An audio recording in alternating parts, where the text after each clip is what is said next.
वकफ amendment bill 2024 ये कौन ये प्रसंग में आम लगातार भाव में आलोचना चर्चा कर कथा हूँ दर्शक बंधु ये बिल जितेबाला आज जितेबाला गृह कार्य आरंभ होता संसद व्यापार मंत्री किरण रिजिजू ये बिल को गृह में आगत करते सेतबले गृहर परिवेश किभली आम आपको प्रथम देखा तापर आम सीधा सड़क लाइव आपको नहीं जीवु जे पार्लियामेंट सेशन बर्तमान केमती चलती प्रसंग में ये बिल प्रसंग में केमती आलोचना किए कौन मतामत रखुच्च आम आपको देखू किंतु कथा हूँ 8 घंटा धरी आज ये प्रसंग में आलोचना है प्रथम गृह कार्य आरंभ संसद व्यापार मंत्री ये बिल को किभली भाव में आगत करते आसुन देखा।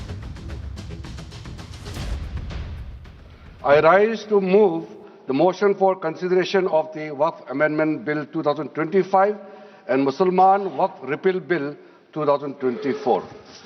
अध्यक्ष महोदय जी, आपने जो रूलिंग दिया है जेपीसी के बारे में जिक्र किया है, उसी के साथ साथ जुड़ते हुए हम सबको बहुत डिटेल में जाने का भी आवश्यकता नहीं है। कमेटी के बारे में उसका जिक्र काफ़ी हो चुके हैं, लेकिन मैं इतना कहना चाहता हूं कि जो कमेटी इस बार दोनों सदन लोकसभा राज्यसभा मिला करके ज्वाइंट कमेटी में वक्फ अमेंडमेंट बिल पे जो चर्चा हुई है, आज तक भारत के संसदीय इतिहास में इतना व्यापक रूप से चर्चा, कंसल्टेशन और समय कभी नहीं दिया है। इसलिए मैं जो ज्वाइंट कमेटी में जितने मेंबर्स दोनों सदनों के लोकसभा और राज्यसभा में जो सदस्य उस कमेटी में थे, मेरे तरफ से सरकार की ओर से मैं धन्यवाद देता हूं, अभिनंदन करना चाहता हूं। सरकार कहते जे जितेबाला वकफ अमेंडमेंट बिल 2024 वकफ संशोधन बिल 2024 जितेबाला जेपीसी को जाइतिला भारत इतिहास रे जेपीसी रे जितेबाला अधिक सदस्य थिले ये प्रसंग रे एवं विस्तृत भाव में विस्तार भाव में आलोचना करिसेंती, किंतु विरोधी अभियोग करुछंती गतकाली जो विरोधी इंडिपेंडेंट बैठक बसीला जे जो सदस्य जेपीसी रे विरोध दल तरफ थिले तांको कथा को तांकर मतामत को आदौ गुरुत्व दिया जाए नहीं बा तांको कथा को विश्वास को सरकार नहीं नहांती। ये हूँ सरकार कथा, गोटे पटे विरोधी कथा, किंतु ये प्रसंग में किए कौन प्रतिक्रिया रखिंट ट्रेजरी बेंच तरफ कहतु बा विरोधी दल तरफ कहतु आम आपको शुणे दौचु देखिए। वक्फ बिल में संशोधन होना चाहिए लेकिन नहीं भी होना चाहिए, ये दोनों तर्क कैसे चलेगा? भारत के संविधान के मौलिक अधिकार में धारा 15 है, धारा 15 में लिखा हुआ है कि महिलाओं के साथ कोई विभेद नहीं होगा और सरकार महिलाओं के विकास के लिए कानून बना सकती है। तो अगर यह वक्फ बिल देश की खवातीनों के विकास के लिए, वक्फ में उनकी भूमिका के लिए यह कानून लाया जा रहा है, तो यह कानून गैर संवैधानिक कैसे हो गया भाई? इस सरकार का इस बिल के द्वारा 4 इनके मूल उद्देश्य हैं। पहला मूल उद्देश्य है कि संविधान को कमजोर करना, टू डाइल्यूट द कॉन्स्टिट्यूशन। इनका दूसरा उद्देश्य है भ्रम फैलाना, to defame the minority communities of India. इनका तीसरा उद्देश्य है to divide the Indian society. और चौथा इनका उद्देश्य डाइल्यूट, डिफेम, डिवाइड, और चौथा इनका उद्देश्य है to disenfranchise the minority communities. He is considering a bill, Waqf Amendment Bill 2024, as reported by the Joint Committee, Parliamentary Joint Committee. We are not discussing the original bill. It is as reported by the Joint Parliamentary Committee. My definite question to the Honorable Speaker, sir, is whether the Joint Parliamentary Committee has the right to incorporate new provisions in the bill. It is beyond the powers and ambit of the Joint Parliamentary Committee. They have incorporated so many new provisions. The members has to have the power to give amendments. Yesterday what happened, sir? This bill has been brought into the notice of member only afternoon, around afternoon. Then the amendment time will be ceased till 3:30. Then how can the members move amendments, sir? Yes. This is basically, you are actually bulldozing the legislation, sir. Yes. This type of legislation bulldozing is not happening in this house, sir. Yes. Sir, members are supposed. Why the sir? You need to give time for amendment, sir. Sir, there are several provisions to be given amendment. There is no time at all. कि वक्फ की जमीन से बड़ा मुद्दा वो जमीन है जिस पर चीन ने अपने गांव बसा लिए हैं, लेकिन कोई बाहरी खतरे पर सवाल बवाल न करे, इसलिए ये बिल लाया जा रहा है। अध्यक्ष महोदय, आपके माध्यम से सरकार गारंटी दे कि वक्फ की जमीन कभी भी किसी भी पैतरेबाजी से किसी और मकसद के लिए किसी और को नहीं दी जाएगी। वक्फ की वर्तमान व्यवस्था में चाहे 5 साल के धर्म पालन की पाबंदी की बात हो, या कलेक्ट्रेट से सर्वेक्षण के हस्तक्षेप की बात हो, या वक्फ परिषद या बोर्ड में बाहरियों को शामिल करने की बात हो, इन सब का उद्देश्य मुस्लिम भाइयों के सार्वजनिक अधिकार को छीनकर उनके महत्व और नियंत्रण को कम करना है। एक बिल अप्रूव कर सदन के सामने रखा।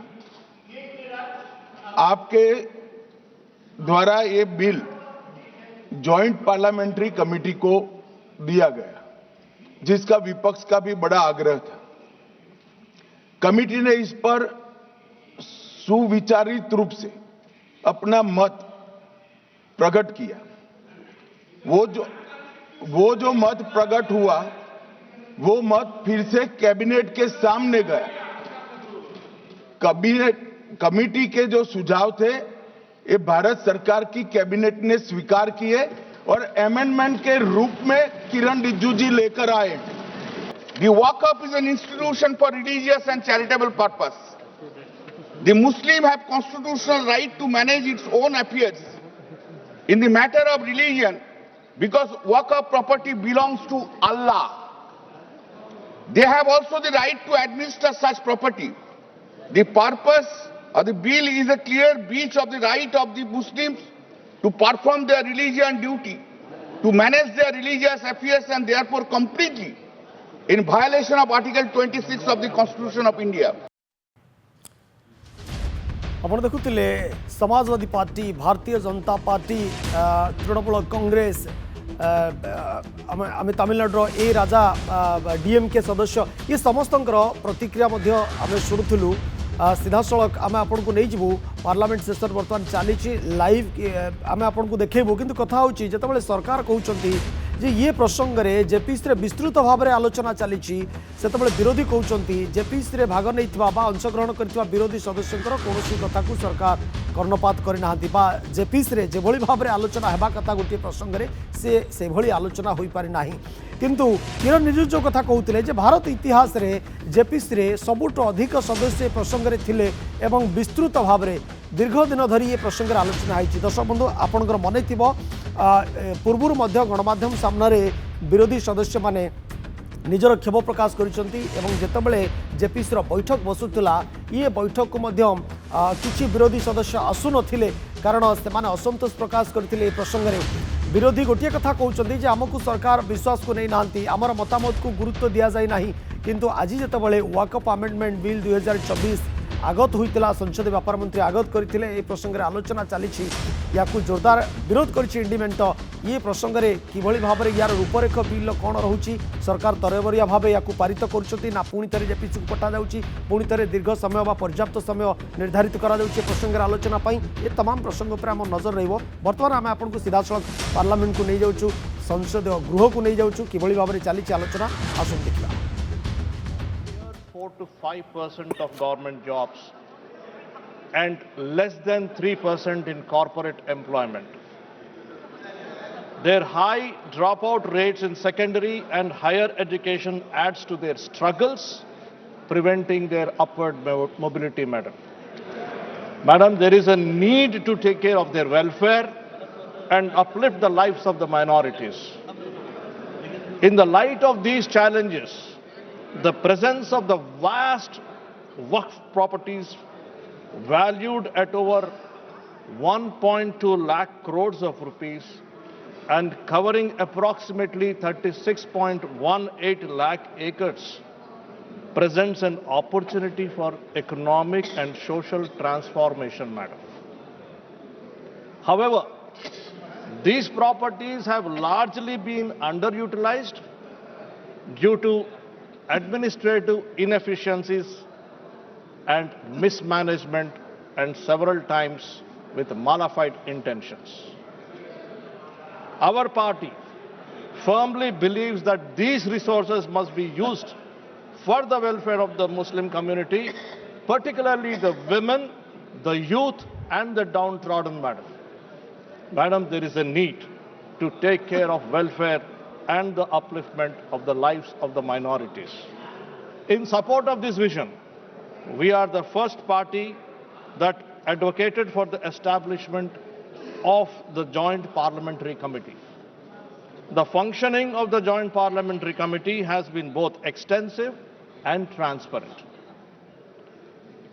The committee's engagement was one of the most inclusive in the entire parliamentary history. The committee engaged with 284 stakeholders, 25 state Waqf boards, 15 state governments, and various ministries. A total of 97.27 lakh representatives were received, considered, and discussed, madam. The deliberation spanned over 128 hours and 10 minutes. The result of this humongous exercise was the 944-page report and a revised bill with 14 amendments. Among these, our party, Telugu Desam Party, suggested 3 important amendments to ensure the welfare of Muslims. One crucial amendment ensured the prospective application of the Waqf by user clause.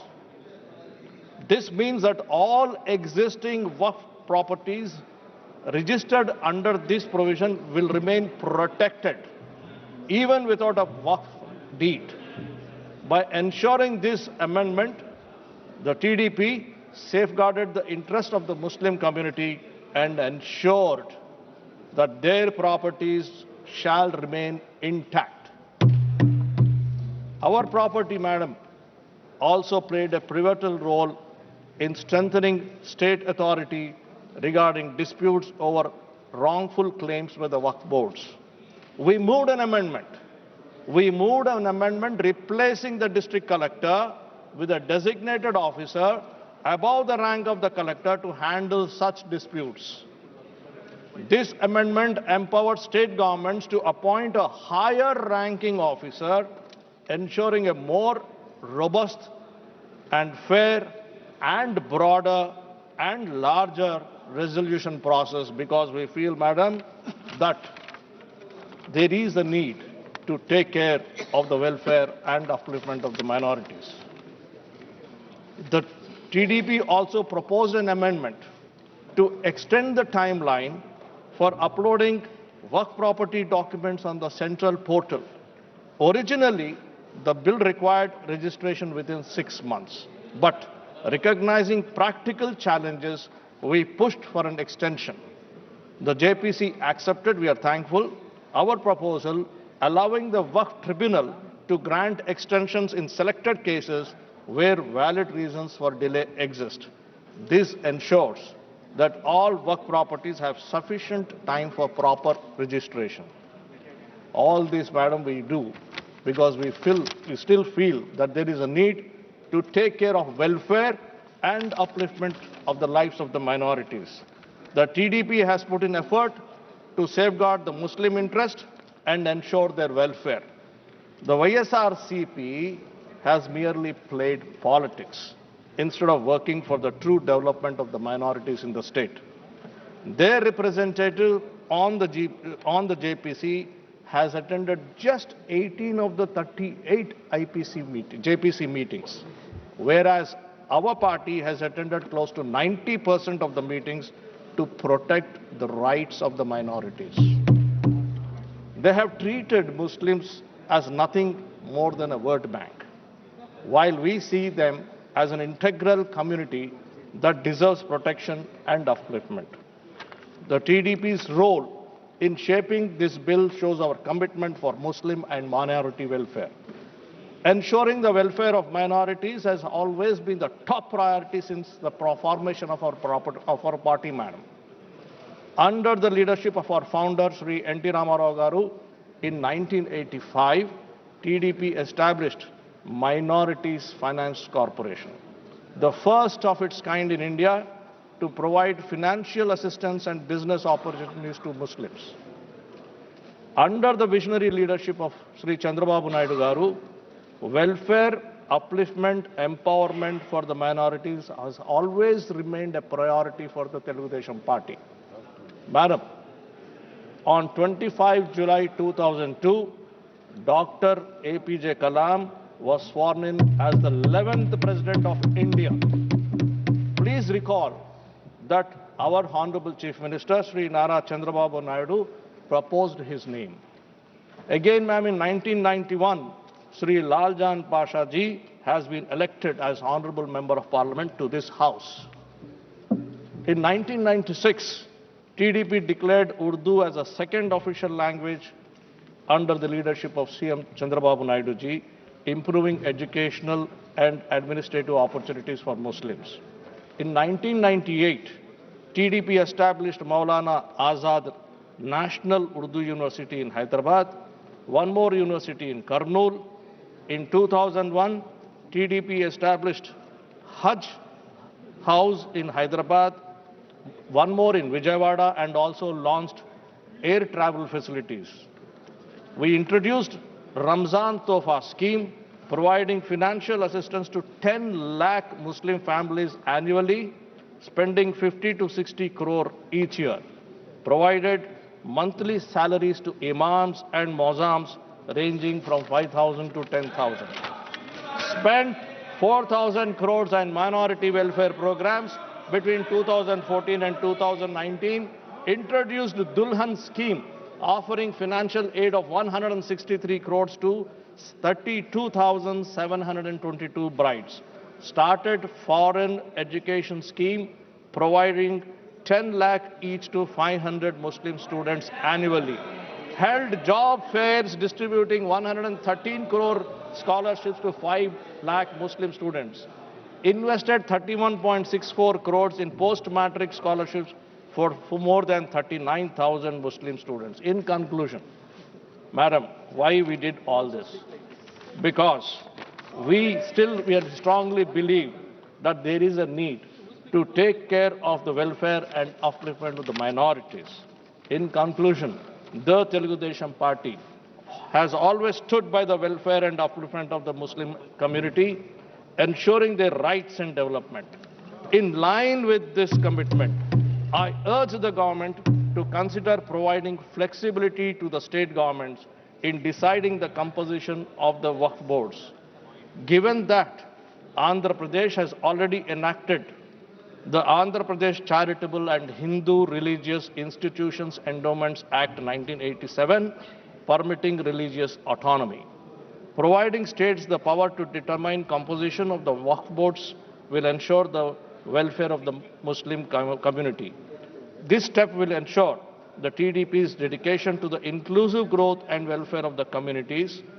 Madam, once again, in the interest of the Muslim women, in the interest of the Muslim youth, in the interest of the Muslim downtrodden, hoping that the earlier suggestion of giving flexibility to the state governments will be taken into consideration while framing the rules of the Act. We support the Waqf Amendment Bill 2025. Thank you, Madam, for giving me this opportunity. माननीय सदस्य श्री राजीव रंजन जी।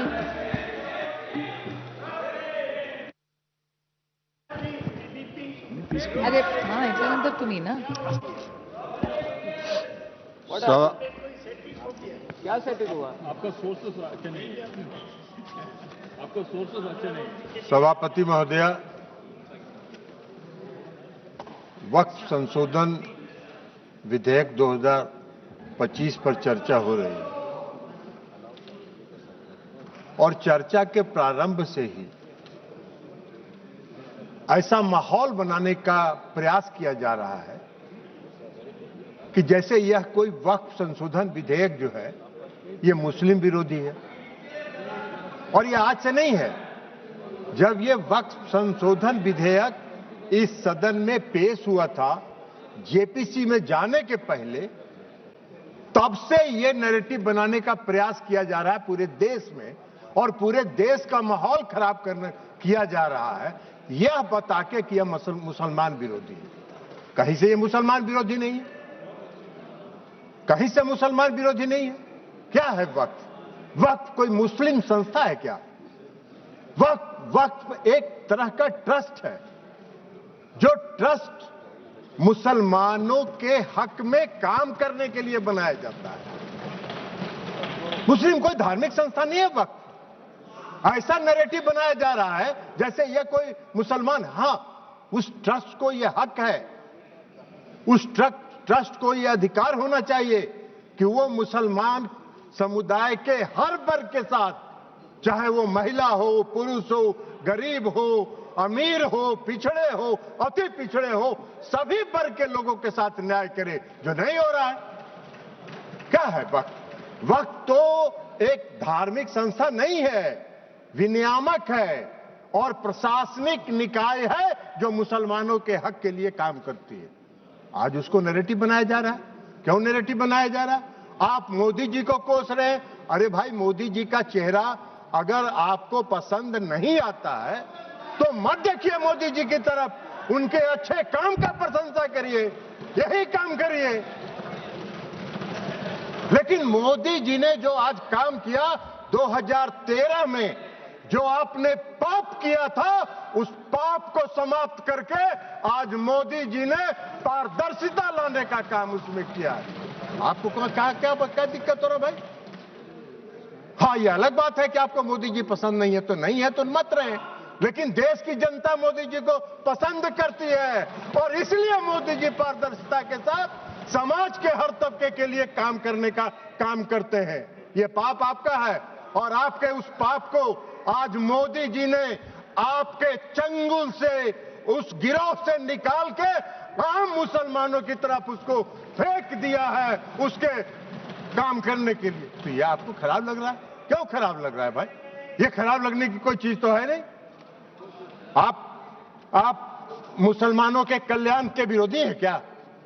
आप मुसलमानों के कल्याण के लिए अगर मोदी जी ने कोई काम किया तो उसकी प्रशंसा करनी चाहिए थी। लेकिन आपको आज क्या है? आज इस देश में दो तरह के लोग इस वक्त संशोधन विधेयक के खिलाफ हैं।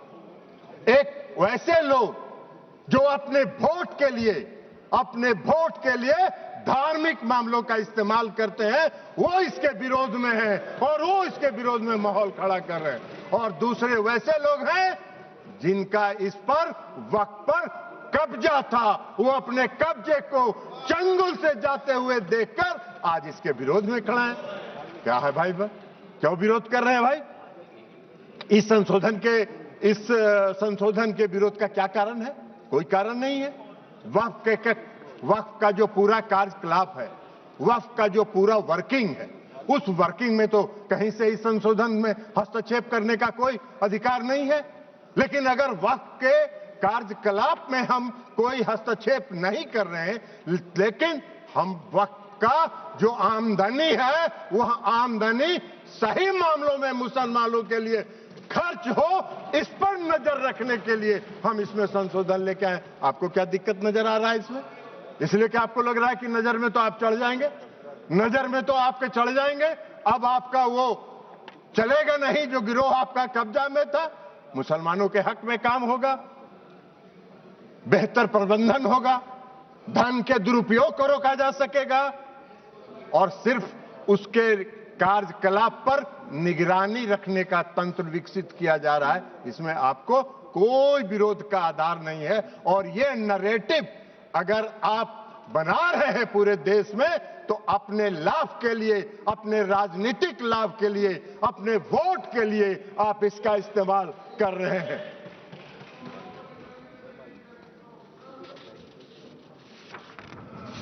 सभापति महोदया, इस संशोधन से क्या होगा?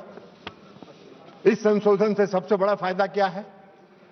आज मुसलमान समुदाय के अंदर, यह नैरेटिव तो आप बना नहीं रहे हैं, मुसलमान समुदाय के अंदर पसमानदा समाज के भी लोग हैं। आप जरा बताइए हमको, पूरे देश भर का उदाहरण देके बताइए। दर्शक बंधु आप शुणुते विरोधी प्रतिक्रिया एवं पंचायतराज मंत्री ललन सिंह जो कथा कहते जे ये कौन वक्फ बोर्ड धार्मिक संस्था नुहे ये हूँ केवल ट्रस्ट ये एक बोर्ड जो बोर्ड की मुसलमान विषय चिंता करे उन्नति कथा चिंता करे एवं जो माने दलित पछुआ वर्ग रहिले से किभली भाव में से मुस्लिम मानू किभली भाव में आगू कणा मेनस्ट्रीम रे सामिल करा पारिबो एबे आमे मध्य सही कथा चिंता करूचु जे एथिरे नियम रे परिवर्तन होउचे एठी कोउटी असुविधा रहउची एभली किछि प्रश्न छाड़ीचंती विरोधी सदस्यों आड़कू एभली भाव में आलोचना चली 8 घंटार आज आलोचनार कार्यक्रम रही जेतेबेले जेपीसी रे दीर्घ दिन धरी विस्तृत भाव में आलोचना करा जाइथिबार कथा सरकार को तरफ कहुछि विरोधी अभियोग करुछंती जे ये प्रसंग रे जेपीसी रे जो विरोधी सदस्य माने थिले सेमान कथा को आदौ गुरुत्व दिया जाए नहीं कर्णपात करनाहांती सरकार तो ये प्रसंग रे ये बिल रूपरेख केमिति रहुछि आगामी समय पुणी थे जेपीसी को जाउछि ये प्रसंग ना तरबरिया भाव सरकार को पारित करुछंती आईन रे परिणत करुछंती तमाम प्रसंग पर आमर नजर रहिबो।